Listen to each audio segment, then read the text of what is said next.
అగజానన పద్మార్కం గజానన మహర్నిశం అనేకదం తం భక్తానాం ఏకదంతముపాస్మహే వాగీషాద్యా సుమనసః సర్వార్థానాముపక్రమే యన్నత్వా కృతకృత్యా స్యుః తం నమామి గజాననం బుధం శ్రీనివాసం సుధర్మాత్వభాసం సుధాతుల్యవాక్ సంగతం పాండురంగం సుధీనాదమున్యాహ్వయం దేశికార్యం గురుశ్రీత్రయం నిత్యమేతన్నమామి.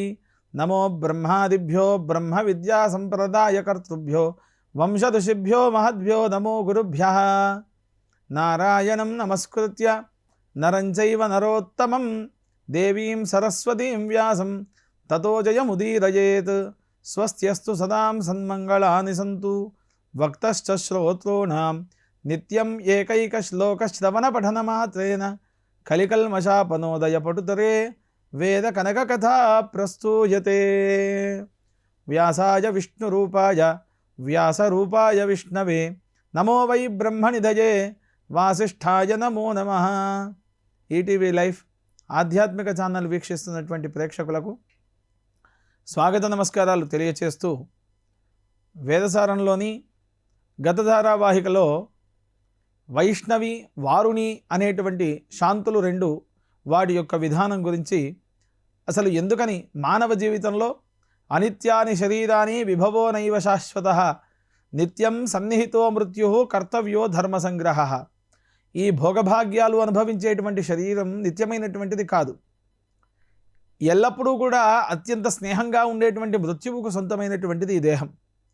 అలాంటి దేహము ఉద్ధరణ చేయడానికి 10 మందికి మన ద్వారా కలిగేటువంటి శుభాన్ని ఫలాన్ని మనం అందించాలి అనేటువంటి విధానం మనకు ఈ వైదిక ధర్మాలన్నీ కూడా తెలిపినాయి.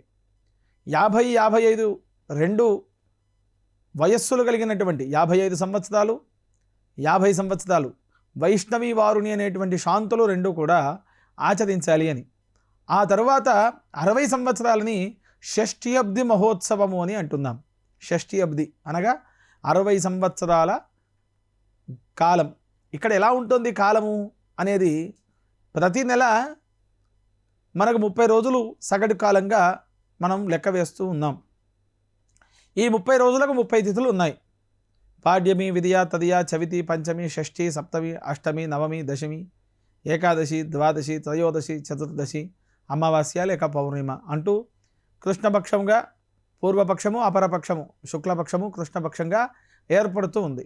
ఇందులో 7 వారాలు, యోగములు, కరణములు, నక్షత్రములు, ఇవన్నీ ఘడియలు, విఘడియలు, లిప్తలు, క్షణాలు, త్రుటి అనేటువంటి విధానముగా మన కాలగణనం అనేటువంటిది మనకు వేదం చెబుతూ ఉంది. కాలా అప్సుని విశంతే ఆపస్సూర్యే సమాహితాః కళాముహూర్తాః కాష్ఠాశ్చాహోరాత్రాశ్చ సర్వశః. కాలము ఉదయము సాయంత్రము, పగలు రాత్రి అనేటువంటి రెండింటితో కాలం ఏర్పడుతూ ఉంది. కాలం గడుస్తూ ఉంది. ఎలా కాలం గడుస్తూ ఉంది? కాలో గచ్చతి ధీమతాం. కాలం ఏ రకంగా జరుగుతూ ఉంది ముందడికి అని అంటే, మానవుడికి ఏమాత్రం ఏర్పడకుండా భూమి తన ప్రయాణాన్ని సాగిస్తూ ఉంది. ఈ సాగించేటువంటి క్రమంలో శ్వాసలు ప్రధానంగా ప్రతి జీవికి ముఖ్యమైనటువంటివి. అందరూ ఏమనుకుంటారు అంటే, ఒక్కో రోజు మనకు జీవితంలో గడుస్తూ ఉంది, ఒక్కో పూట ముందడికి వెళుతూ ఉంది అని. కాదు, అలా కాదు. మానవుడికి ధ్యానం అనేటువంటిది, శ్వాస మీద ధ్యాస అనేటువంటిది చాలా ముఖ్యమైనటువంటి అంశం. ఇన్ని కోట్ల శ్వాసలు ఈ జీవికి, ఇన్ని లక్షల శ్వాసలు ఈ జీవికి అంటూ మనకు ప్రధానమైనటువంటి గ్రంథాలన్నీ కూడా తెలుపుతున్నాయి. దానినే ప్రాణాయామము, కుంభకము, రేచకము, పూరకము అనేటువంటి 3 విధాలుగా చేసేటువంటి అంశం. అంగుళ్యాగ్రే నాసికాగ్రే సంపీడ్యం పాపనాశనం ప్రాణాయామ విధం ప్రోక్తం ఋషిభి పరికల్పితం. ఋషులు, మునుషులు, యోగులు, తపస్సిద్ధులు వీళ్ళందరూ చెప్పినటువంటి అంశం. ఒక నాసికారంధ్రము నుండి గాలిని పీల్చుకొని అంతేకాలము, ఎంతకాలమైతే నీవు గాలిని పీలుస్తూ ఉన్నావో అంతకాలాన్ని ఆ గాలిని బిగపట్టి ఉంచడం, ఆ తరువాత ఆ శ్వాసను నిదానంగా విడిచిపెట్టడం. ఎంతకాలమైతే పీల్చావో అంతకాలం బిగపట్టి అంతేకాలం నిదానంగా బయటికి విడిచిపెట్టేటువంటి లక్షణాన్ని కుంభకము, రేచకము, పూరకము అని 3 విధాలుగా మనకు ప్రాణాయామం అనేటువంటి లక్షణం తెలుపుతూ ఉంది. అలాంటి ప్రాణాయామములు చేసినప్పుడు మానవుని యొక్క జీవితం ఒక్కో రోజుగా, ఒక్కో గంటగా, ఒక్కో ఘడియగా పెరుగుతూ ఉంటుంది. ఇన్ని శ్వాసల, ఇప్పుడు మామూలుగా మనం గాలి పీలుస్తాము, విడిచిపెడుతూ ఉన్నాం. అదే విధముగా అదే గాలిని పీల్చి పట్టుకున్నప్పుడు ఆ కాలం అనేటువంటిది నీకు ఆయుర్దాయంగా మిగులుతూ ఉంది. అందుకే చూడండి, ఎక్కువ శాతం ఋషులు 200 సంవత్సరాలు బతికారు, 150 సంవత్సరాలు బతికారు. మనం సగటు జీవితం 70, 60, 50కో వేసుకుంటూ ఉన్నాం. కానీ ఈ ప్రాణాయామ ప్రక్రియ ద్వారా మానవుడి యొక్క జీవితం అనేటువంటిది మెరుగుపడుతూ ఉంటుంది అని చెప్పడానికి మనకు వైదిక గ్రంథాలు తోడ్పడుతూ ఉన్నాయి. అలాంటివి ఇన్ని సంవత్సరాలు గడిచిన తర్వాత 60 సంవత్సరాలకు షష్ఠి పూర్తి అనేటువంటి శాంతి క్రమం అనేటువంటిది ఒక లక్షణం ఉంది. అసలు ఈ షష్ఠి పూర్తి చేయాల్సినటువంటి అవసరం ఏమిటి అంటే, దీనికి ఉగ్రరథ శాంతి అని పేరు.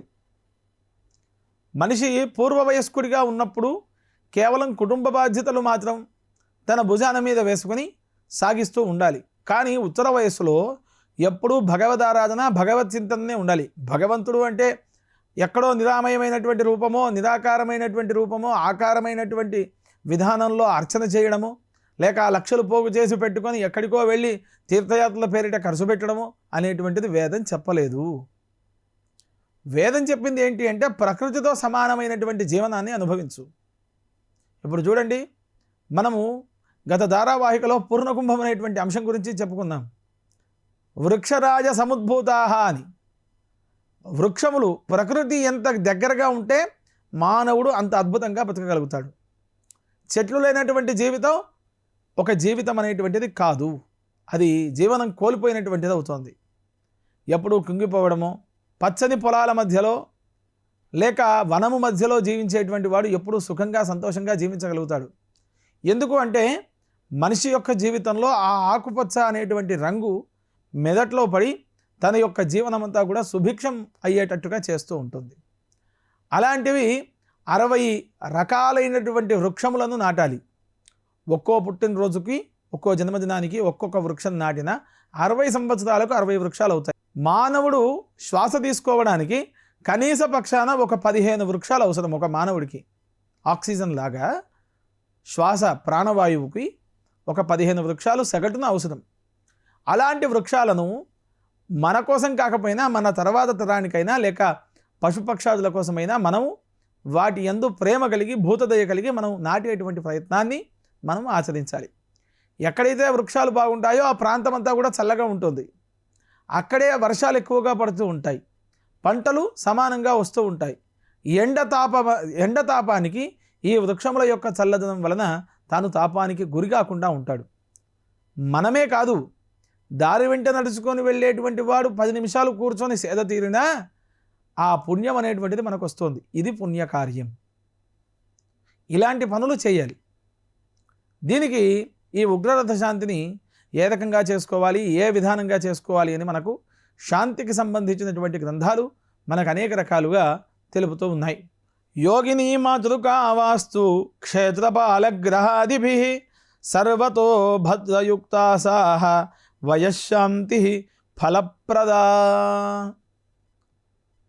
యోగిని మండపము, వాస్తు మండపము, క్షేత్రపాల మండపము, నవగ్రహ మండపము, అదేవిధంగా సర్వతోభద్ర మండపం, ఈ 5 మండపాలని ఈ శాంతి క్రమంలో ఏర్పాటు చేయాలి అని చెప్పినారు. యోగిని దేవతలు వాళ్ళు ఎవరు అంటే, మనకు లలితా సహస్రనామంలో ఒక నామం వస్తూ ఉంది. ఆ నామం ఏమిటి అని అంటే, చతుష్షష్ట్యుపచారాఢ్య చతుష్షష్టి కళామయి మహాచతుష్షష్టి కోటి యోగిని గణసేవిత.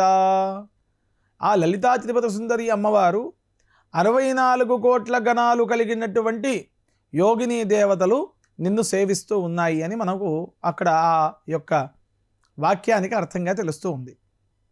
ఈ చతుష్షష్టి కోటి యోగిని గణసేవితాయి అని అంటున్నాం.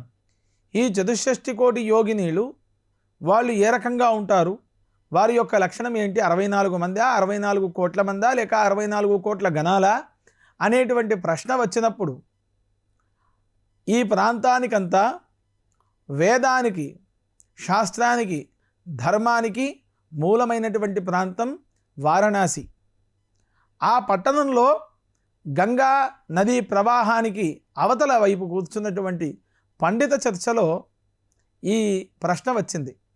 చతుషష్ఠి యోగిని అని అంటున్నాం కదా, 64 మంది యోగినీలా, లేక 64 కోట్ల మంది యోగినీలా, లేక 64 కోట్ల గణ యోగినీలా? ఎవరు అసలు, వారి లక్షణాలు ఏమిటి అని అన్నప్పుడు భాస్కర్ రాయల వారు తెలంగాణ ప్రాంతం ఉమ్మడి పాలమూరు జిల్లా నారాయణపేట అనేటువంటి ప్రాంతంలో జన్మించినటువంటి గొప్ప మనిషి భాస్కర్ రాయల వారు. అక్కడ శక్తిపీఠం అనేటువంటి ఒక గొప్ప సంస్థ ఉంది. అనేక ఆధ్యాత్మిక కార్యక్రమాలకు, ప్రవచన కార్యక్రమాలకు, వైదిక కార్యక్రమాలకు, వేద కార్యక్రమాలకు నెలవైనటువంటి ప్రాంతం నారాయణపేట. ఆ పేరులోనే మహావిష్ణు స్వరూపం ఏర్పడుతూ ఉంది. అలాంటి నారాయణపేటలో ఈ భాస్కర్ రాయల వారు జన్మించినారు. ఈ రకమైనటువంటి లక్షణాలను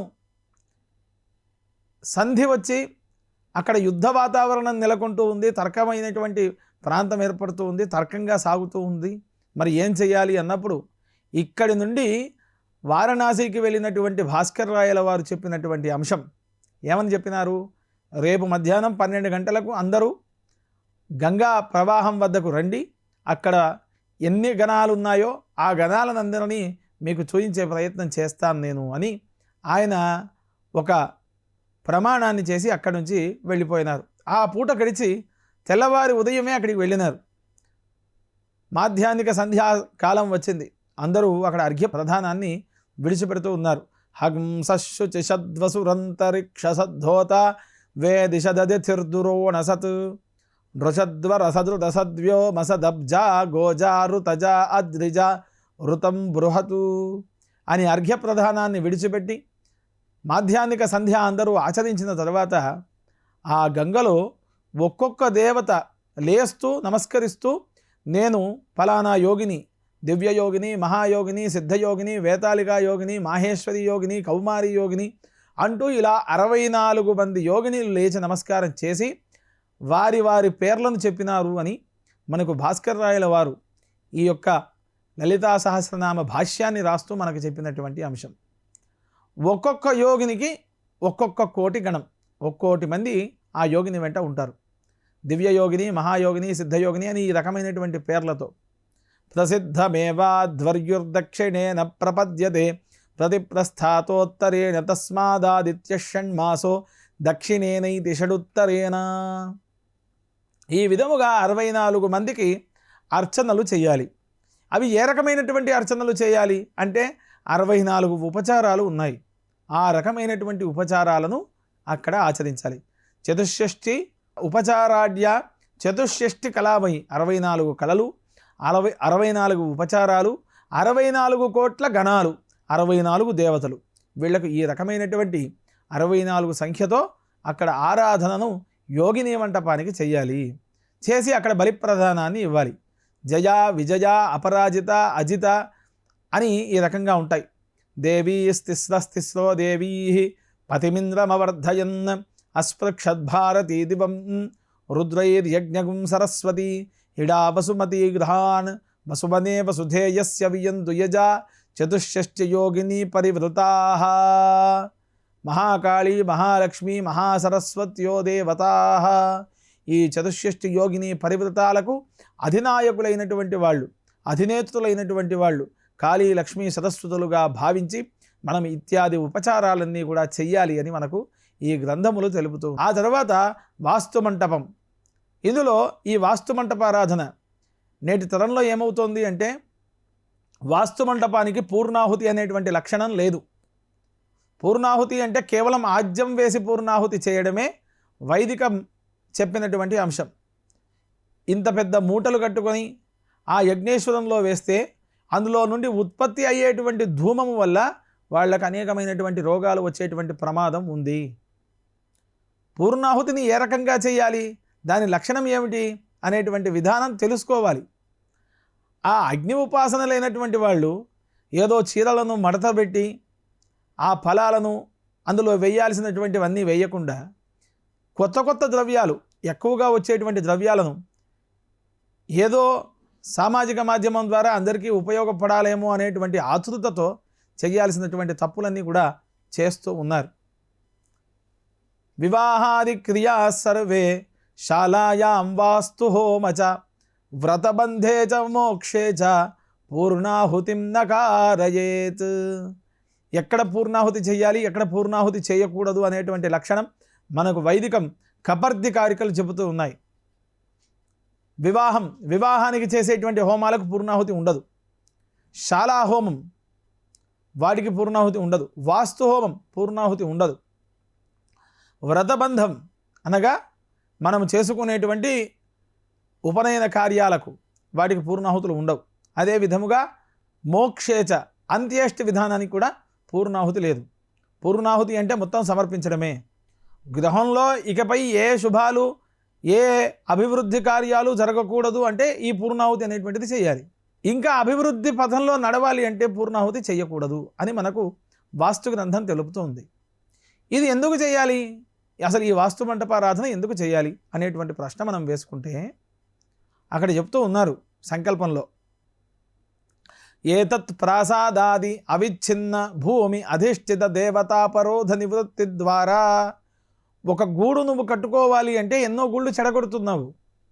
అంటే అక్కడ ఉండేటువంటి పుట్టలు, గుట్టలు, చెట్లు, వాటిని ఆశ్రయించి ఉన్నటువంటి అనేకమైనటువంటి విషపు పురుగులు, పాములు, తేళ్ళు, కుక్కలు, నక్కలు మొదలైనటువంటి వాటిని అన్నింటినీ తీసేసి అక్కడ నీవు ఉండడానికి వాటి వసతిని చెడగొట్టి నీవు వసతి ఏర్పాటు చేసుకుంటూ ఉన్నావు. కాబట్టి దానికి గాను దోషపరిహారంగా ఈ శాంతి చేయమన్నారు. అది ఎలా అంటే అక్కడ ఉండేటువంటివన్నీ తీసేయమని అర్థం కాదు. నీవు నివాస యోగ్యం ఏర్పరచుకోవడానికి చేస్తున్నటువంటి కార్యం కాబట్టి, నీవు గృహం కట్టుకుంటే 10 మందికి ఉపయోగపడతావు కాబట్టి, అలాంటి పశుపక్షాదులకు నీ చేత్తో ఏదైనా వస్తు సంభారాలు సమర్పిస్తావు కాబట్టి నీకు వాటి వల్ల ఏ ఆపద కలగొద్దు అని చేసుకునేటువంటిది ఈ వాస్తు శాంతి. అలాంటి వాస్తుక్రమంలో ఏతత్ ప్రాసాదాద్యవిచ్ఛిన్న భూమ్యధిష్ఠిత దేవతాపరోధ నివృత్తి ద్వారా జ్ఞానతో వా వృక్షౌషధ్యాది ఛేదనపూర్వక నానా ప్రకారేణ కిమికీటక పతంగాది హనన దోష పరిహారార్థం. భూమిలో ఈ భారత భూమి అంతా కూడా భోగభూమి, కర్మభూమి, యోగభూమి, వేదభూమి, అనేక రకాలైనటువంటి ఖనిజాలకు నెలవైనటువంటిది ఈ భారత భూమి. అలాంటి ఖనిజాలు ఉండేటువంటి ప్రాంతం నివాసానికి యోగ్యమైనటువంటిది కాదు. ఇనుము కావచ్చు, త్రపు, సీసా, కాంస్య, లోహ, పాషాణాది మేదిని నిరసనాద్యష్టశల్య దోష నివృత్త్యర్థం. అక్కడ ఇలాంటివన్నీ తొలగిపోవడానికి మనం ఒక భవనాన్ని నిర్మిస్తున్నాం. భవనం నిర్మించేటప్పుడు అందులోకి వెళ్ళేటువంటి జంతువులు ఉంటాయి. శ్వాన, కుక్కుట, మార్జాల, గార్ధభ, వరాహ, జంబూకాది జంతు ప్రవేశ దోష నిరసనార్థం. ఇప్పుడంటే కుక్కల్ని ఇంట్లోనే పెంచుకుంటున్నారు. ఆవులు ఇంటి వెనక ఉండేవి, కుక్కలు ఇంటి ముందట ఉండేటువంటివి, వాటిని విడిచిపెట్టినారు. అలాంటి దోషాలు తొలగిపోవడానికి ఈ వాస్తు శాంతి అనేటువంటి లక్షణాన్ని మనకు చెప్పబడ్డది. వీటికి పూర్ణాహుతి అనేటువంటిది లేదు. పూర్ణాహుతిని కేవలం ఆజ్యము ద్వారా సమర్పణ చేయాలి. అలాంటి సమర్పణ చేస్తేనే ఆ వైదిక కార్యక్రమం ద్వారా మనం అనేక రకాలైనటువంటి లబ్ధిని, దాని ఫలాన్ని మనం పొందుతాము అని మనకు ఈ వైదిక ధర్మశాస్త్రాలన్నీ కూడా మనకు తెలుపుతూ ఉన్నాయి. ఆ తర్వాత గ్రహమండలం. మనము భూమిపైన నివసించి ఉన్నాము. మన కళ్ళకి 2 కనపడుతూ ఉన్నాయి. ఒకటి సూర్యుడు, 2 చంద్రుడు. ఈ రెండే కాక అప్పుడప్పుడు మనకు శుక్ర, శని, బృహస్పతి, బుధ అనేటువంటి గ్రహాలు కనపడుతూ ఉంటాయి. మనం ఎప్పుడైనా చూడండి, ఆ గ్రహాలు ఉన్నాయా లేవా, ఆకాశంలో జరిగేది మనకేంటి, మనకు కనపడతాయా అనేటువంటి ప్రశ్నలు చాలామంది వేస్తూ ఉన్నారు. అంగారకుడి పైన పరిశోధనలు జరిపినారు, బుధగ్రహం పైన పరిశోధన జరిపినారు, చంద్రమండలం పైన పరిశోధనలు జరిపినారు. అంటే వీళ్ళు పరిశోధనలు చేయకముందే వేదంలో ఈ గ్రహమండలాలు ఉన్నాయి అనేటువంటి అంశమైతే చెప్పినారు కదా. అలాంటి గ్రహమండలాల ఆరాధన చేసుకోవాలి. మనిషి జీవితంలో గ్రహాల ప్రభావం ఉంటుంది అని చెబుతారు. గ్రహాల ప్రభావం ఎంత ఉంటుందో వాటిని సేవిస్తే అంత ఉపశమనం కలుగుతుంది అని కూడా చెబుతూ ఉన్నారు. అవన్నీ కావు. అక్కడ ఉండేటువంటి జీవజాలాలు ఏవైతే ఉన్నాయో అవి కూడా సుభిక్షంగా ఉండాలి అనేటువంటి గొప్పదైనటువంటి సంస్కృతి మనకు వేదం అందించినటువంటి విధానం. అందుకని ఈ ఆరాధనలన్నీ కూడా ఆచరించాలి. ఈ రకమైనటువంటి క్రమంలో ఈ షష్ఠ్యబ్ది మహోత్సవాన్ని చేసుకోవాలి అని మనకు ఈ వైదిక గ్రంథాలన్నీ కూడా తెలుపుతూ ఉన్నాయి. ఇంకా ఇలాంటి విశేష అంశాలను మనం ఈ వేదసారం ద్వారా తెలుసుకుంటూ తెలియపరిచేటువంటి ప్రయత్నం నిరంతరం చేస్తూనే ఉందాం. వేదసారాన్ని వీక్షిస్తూ ఉందాం. స్వస్తి ప్రజాభ్య పరిపాలయంతాం న్యాయేన మార్గేణ మహిమహీషాః గోబ్రాహ్మణేభ్యః శుభమస్తు నిత్యం. లోకాః సమస్తాః సుఖినో భవంతు. స్వస్తి.